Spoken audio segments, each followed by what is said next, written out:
Good morning, everybody. Today we discuss a important topic, vacuoles, which are present in plant and animal both. But in case of plant, it is large in size, single membrane bound. But in animal, if it present, they are many in numbers, small in size. But in plant cell, it is a large size in central region. There are four types like that: sac vacuoles, food vacuole, contractile vacuole, and gas vacuole.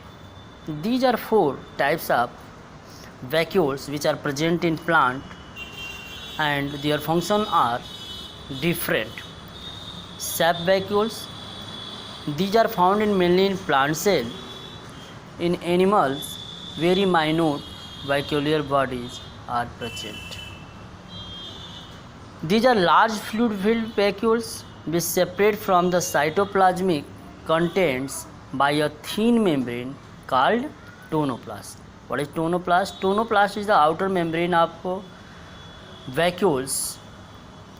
And function of sap vacuole, it stores mineral salt and other soluble substances.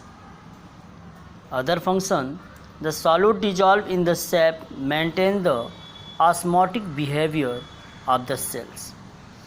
And third, vacuole may also contain water soluble pigments like anthocyanin and anthocyanthine, which provide color to the cell. And some vacuole may contain hydrolytic enzyme similar to lysosome. Third, they may also accumulate latex, alkaloids, tannins, and other secondary metabolites. Second one is the food vacuoles. These are found in protozoans, lower animals, and in phagocytic cell of higher animals. Example, WBC of man. And third one is the contractile vacuole. These occur in mainly protist and algal cell, which are found in fresh water. In these animals, the water continuously enter the body due to endoosmosis. These vacuoles therefore help to get rid of this excess of water. It therefore helps in osmoregulation. And fourth one, gas vacuole or air vacuole. These are found in some prokaryotic organisms. These internally contain many proteinous microvacuoles which generate the metabolic gas. The gas provides the buoyancy and mechanical stiffness. It is all about vacuoles which are present in plants, which provide color, buoyancy, and other important functions. Now next topic is microbodies. Second topic is microbodies, which names clear that microbodies means that it is small in size, which present in inside the plant cell. These are very small, spherical or oval. These are single membrane bound vesicles which are filled with fluid matrix. These play important roles oxidation reaction.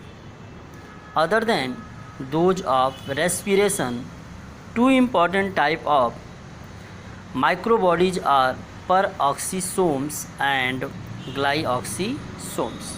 Firstly, peroxisomes and glyoxysomes. So firstly discuss glyoxysomes. These are also small single membranous vesicles. These are found only in plant cells. These contain enzymes required in the process of glyoxylate cycles, formation of sugar from fats. Glyoxysomes are therefore related with the metabolism of fats triglyceride. It also helpful in seed germination. And peroxisomes, these are single membranous vesicles containing enzymes for peroxide metabolism. These are powerful oxidative enzymes. Peroxisomes are present in both plant and animals, mainly in leaf parenchyma and liver cells. These mainly contain 4 types of enzymes. The 3 enzymes D-amino oxidase, a hydroxyl acid oxidase, and urate oxidase are concerned with the production of peroxidase. And the 4th enzyme catalase is related with the catabolism of the peroxides. It also helps in the removal of toxic substance from the cells. So these are 2 microbodies which helps the body to remove toxic substances and metabolized formation of sugar from fats.